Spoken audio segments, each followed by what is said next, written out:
Hello, I'm the Nostalgia Critic. I remember it so you don't have to. Oh, Mara Wilson, your place is welcomed among the child actors that just kept picking shitty movies. Yeah, you were cute. You could act okay. You had that precious widow wisp that makes me want to grind my teeth to shards. Unless I get arrested, which is very unlikely, since it's Christmas Eve and I'm going to bed uncharacteristically early. And just in the middle of being the cute little button that America never wanted sewed on comes this charming little disaster simply known as a simple wish.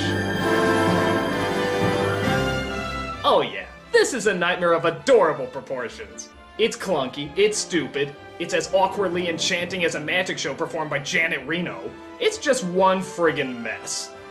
I've heard of worse reasons to rip on a child actress, but I'm gonna do it anyway. This is a simple wish. So you know this movie's in trouble when you find one of the main sponsors is the Bubble Factory. You ever wonder if it's actually like a legitimate bubble factory? If so, you gotta wonder how that meeting went. Alright people, we already know that the Build-A-Bear Workshop has had great success financing Terminator 2, so I say we go into financing movies. Let's see, we got this Mara Wilson fairy tale or a movie about the sinking of the Titanic. Alright, that's a downer. Let's go with the Mara Wilson fairy tale. Fucking bubble! And who is that guy? So we start off Once Upon a Time 3 months ago. You know, do you really need the phrase a time when you have the time? Where we see the fairy godmother exams taking place while the credits roll. Hey look! It's that guy we all know is funny, but for some reason is constantly not funny. Oh.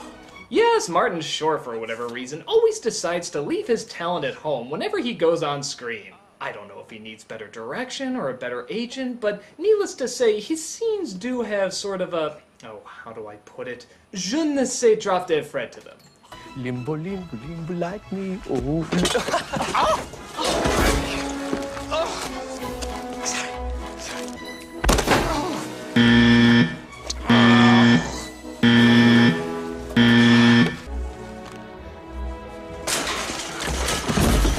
I was on SCTV! Really? Cut to 3 months later, so present day, you could have saved 6 letters there, where we see a horse and buggy ride driver named Oliver, off to pick up his kids. Oh wait, we have to have this pointless slapstick moment. Ooh-wee! I bet this leads to nothing, and it doesn't, stupid movie. Looking stressed today. Just another day. There's our walking J.C. Penney's commercial. Yes, Mara Wilson plays a girl named Annabelle. And this table scraps of the 90s is her brother named Charlie. Let's just face it, Dad's never gonna come. He left us here to rot. Oh, please, I've seen more badass 90s kids out of Kazam. Oh wait, he was from Kazam. Allow me to judge this performance particularly harshly and unfairly for that. They're excited because their father has an audition for a Broadway musical, which appears unlikely, seeing how he looks and sounds like a sodomized recording of Dom DeLuise. It isn't good to be late to an audition. Yeah, no, it makes me too nervous. Since when is 6 minutes incredibly late, huh? I gotta be half the cast of a Don Bluth movie in an hour. But who knows? Maybe he has some talent. The rats come creeping now. Or a good dub-over artist. It's a better thing that I do now. Really? That's him singing, huh? Yeah, right. That's Carrie Elways in Quest for Camelot. Even Milli Vanilli would call bullshit on this one.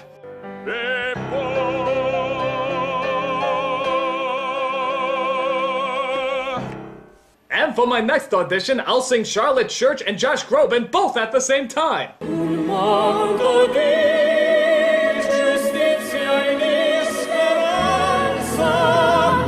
So he doesn't get the main role because it's already been promised to a big Broadway star, which leads to the fairy godmother retreat via no segue at all.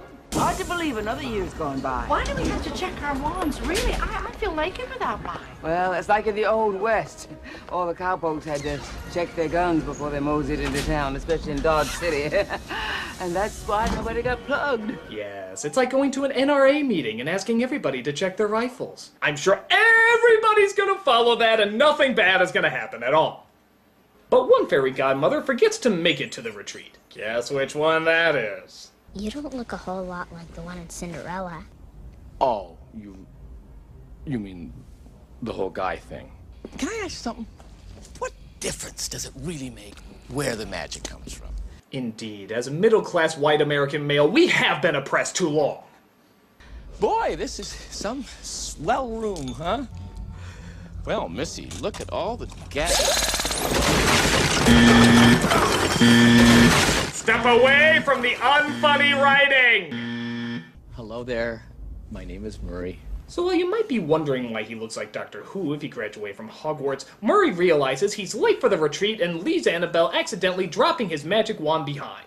But little does he realize not showing up might have worked out, for an evil witch played by Kathleen Turner shows up, and is here to outmug Martin Short as much as she can. A witch? Moi? Oh, you can't be serious. Do I look like a witch? Well, you know, you really should leave. And by the way, yes, that is Terry Garr from Young Frankenstein as the secretary. Roll, roll, roll in the lame. I'll go. But before I do, I remembered what a healthy appetite you have. Terry Garr and a healthy appetite? I'm gonna use my get out joke free card on this one. I brought you a little something from my garden. Oh, my. That is the reddest apple I think I've ever seen. Oh, it tastes even better than it looks. Yes. When has a woman offering an apple ever led to any unpleasantness in past literature? What is with you? I've got to pee. But you were just outside. I always lose it when I get nervous. I think I liked you better when you were a dog. Personally, I liked her better when she was a honey bunny. She had to pee a lot in that movie, too. Weird connection. Claudia! I took your wand away because you were using it for your own selfish ends. That is not what fairy godmothers are all about. We use them to help other people's selfish ends! So Turner turns her into Jackie Paper just as Gar starts to pointlessly wake up. Now, nothing is wrong. Nothing is wrong. Everything is perfectly normal. Hortense is flat. Perfectly normal. Hortense is flat. These aren't the droids you're looking for.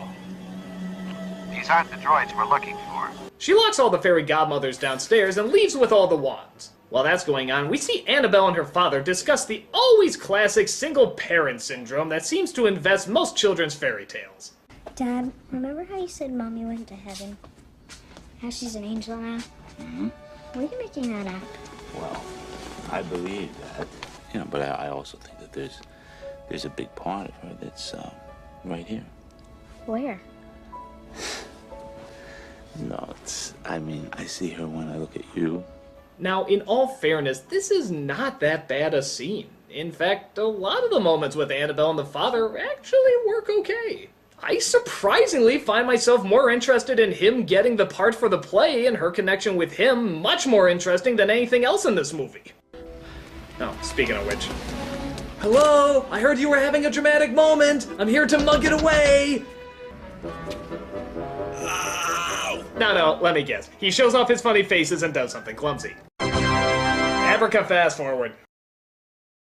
We see the next day that Charlie accidentally breaks the wand by crashing into a bunch of boxes.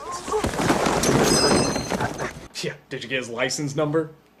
Oh wait, he has a license number. Okay kids, stop turning my jokes into things that exist!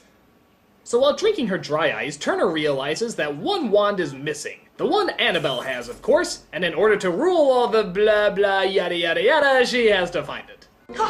I've been in broad daylight for years. Oh. I love this mirror. Right, boots! Get changed. Purpose? Can I have some purpose, please? The hell was the point of that? She liked a mirror, okay. What does that have to do with the story, or even the character? I love this mirror. Do the rulers of darkness just have serious ADD? I will destroy the Smurfs with all my magic spells. Say, did you realize that the guy who did the candle from Beauty and the Beast was also on Law and Order? That's so weird.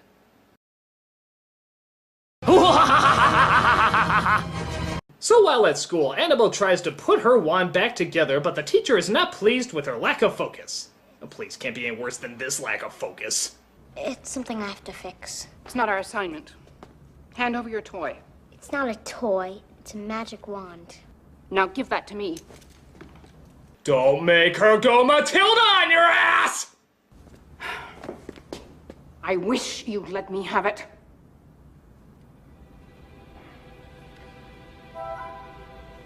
Oh, I can't wait to see what this is building up to! Shaboo! Fucking nothing! Come on, that's like a clown being a consultant at a pie factory. Even the obvious payoff would be funnier than no payoff. I wish you'd let me have it. See, it didn't make sense, but it was something.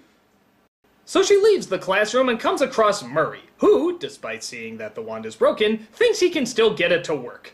I wish that when my dad sings tonight, he gets the part. So you can do it? What?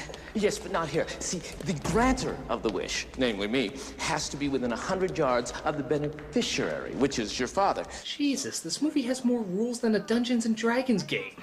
Try and see it in your head. See the Plaza Hotel.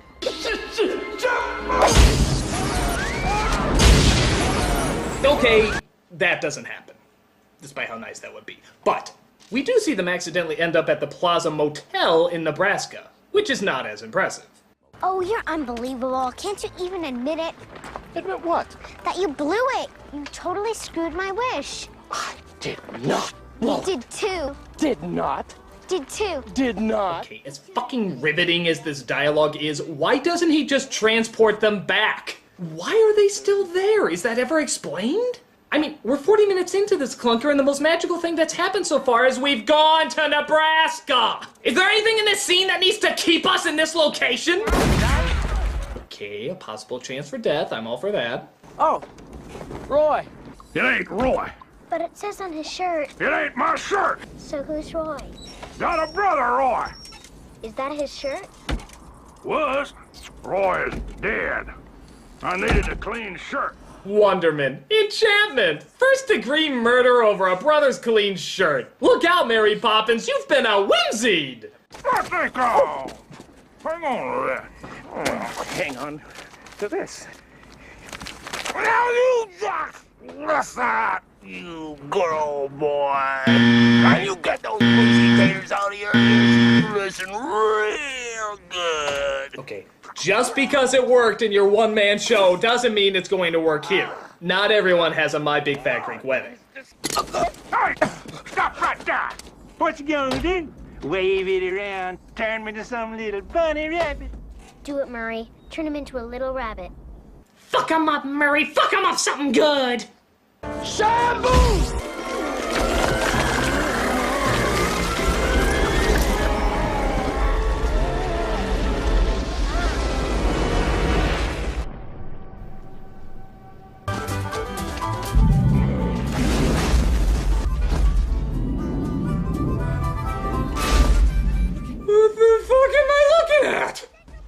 Salvador Dali, in his most drug-induced nightmares, couldn't have dreamt this up. Somebody actually wrote this? This isn't a fairy tale, it's a stoner's adventure doing Mad Libs.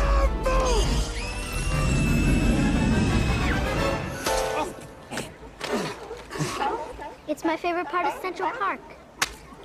I'd ask why they didn't just do that before, but then we would have missed out on the classic 50-story rabbi scene. And Lord knows, we wouldn't want to deny cinema that.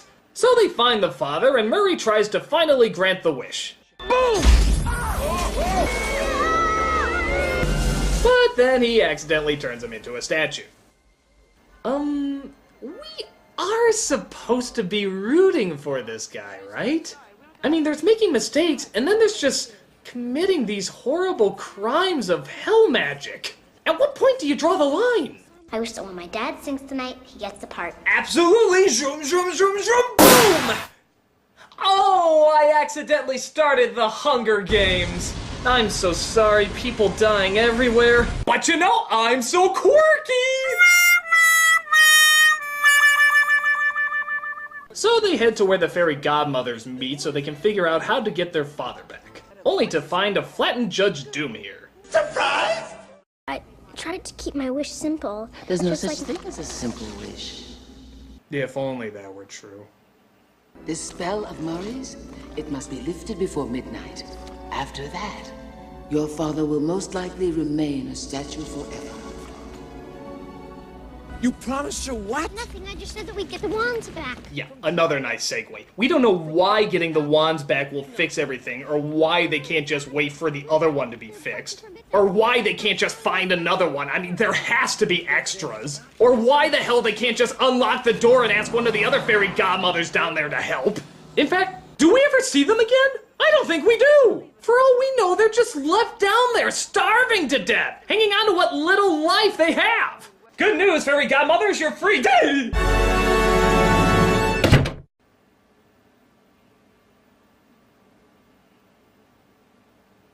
But they first have to stop the audition of the other singer from going well so that their father can still possibly be considered as a standby.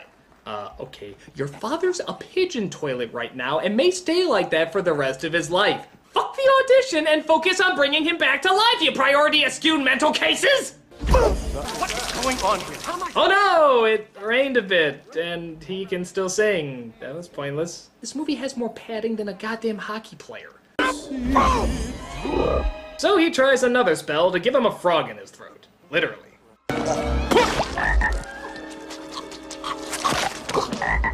Oh, come on. The pencil sketches for Prince Naveen look more three-dimensional than those frogs do. But the dog lady finds the two of them and decides to take them to Turner. Boots! Any of you fucking pricks move! And I'll execute every motherfucking last one of you! So she takes them to the witch, where she forces them into the most evil, disgusting, horrifying torture imaginable.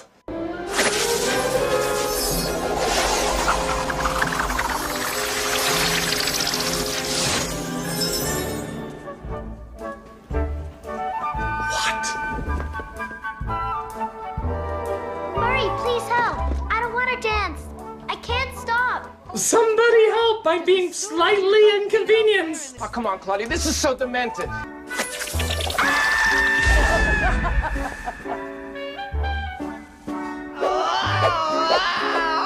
Won't anybody stop this mild nuisance? We have a fabulous conductor. Oh no, she's conducting now! The horror? Help me, Murray! Help you! Help me! Hey, wait a minute, she jump cut to the conductor, but now she's suddenly back over there while also being the conductor, but she had to disappear for a minute, so why did she reappear back there? And what did I say earlier? What the fuck am I looking at? Yeah, that's right, what the fuck am I looking at?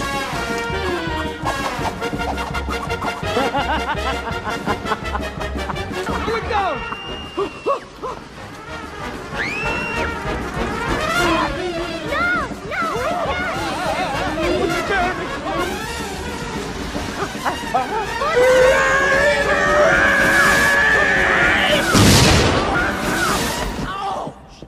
I give up!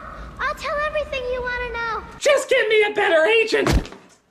But the brother sneaks in and gets them the real magic wand. What follows is a climax of whimsical effects.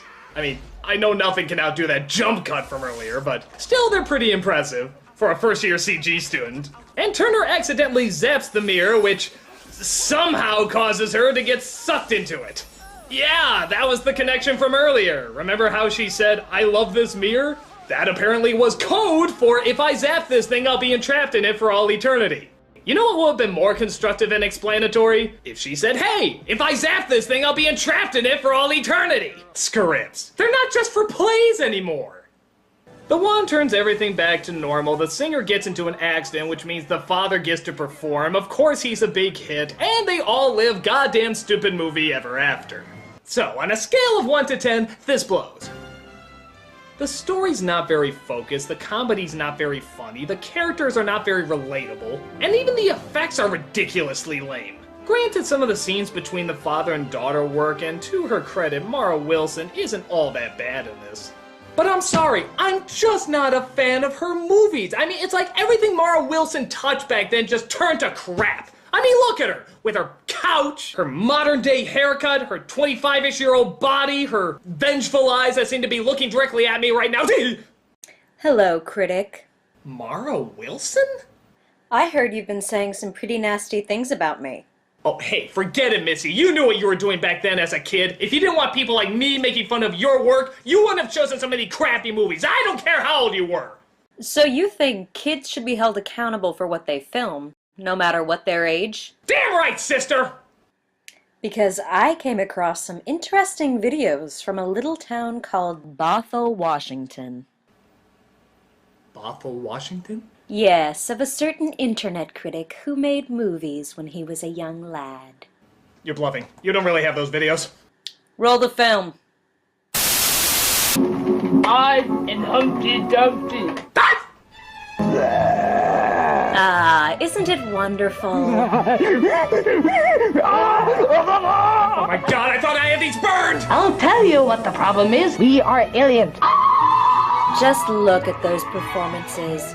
So restricted, so reserved, truly the epitome of subtlety. Shut up.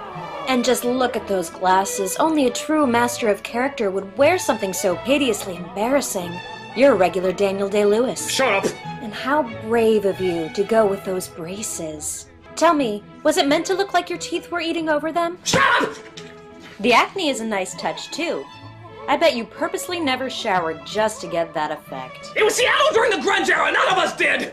Oh, and you must have been a fan of my work. We have the exact same hairstyle. Damn you, Mara Wilson! Unnatural, unkind! Oh, and how did some of that dialogue go? No. It was brilliant writing.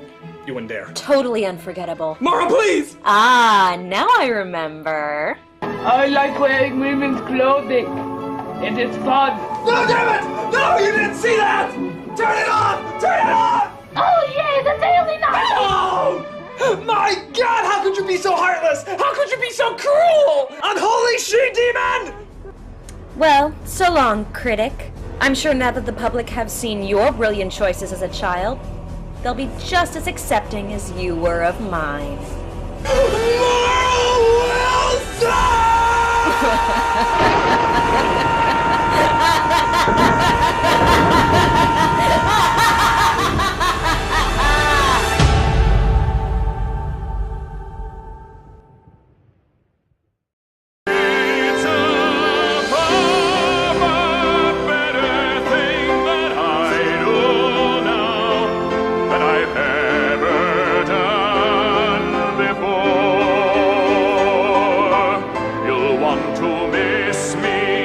But not to kiss me, it's a